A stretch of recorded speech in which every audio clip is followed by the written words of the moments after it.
Ousseynou Gueye à la tête de la structure Ouzin Production moo organisé Moustique numéro 2 moo ñu wan ginnaaw ndeysaan Oligans moo jàkkaarloog ñun booy grand combat bi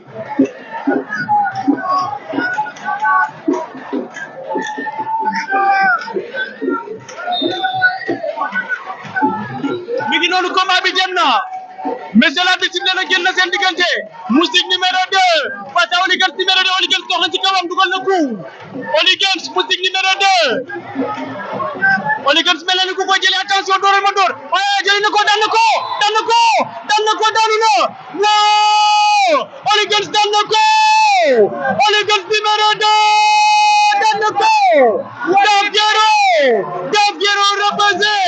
Dave Guéro représente première défaite de Moustique numéro 2 Oligans daan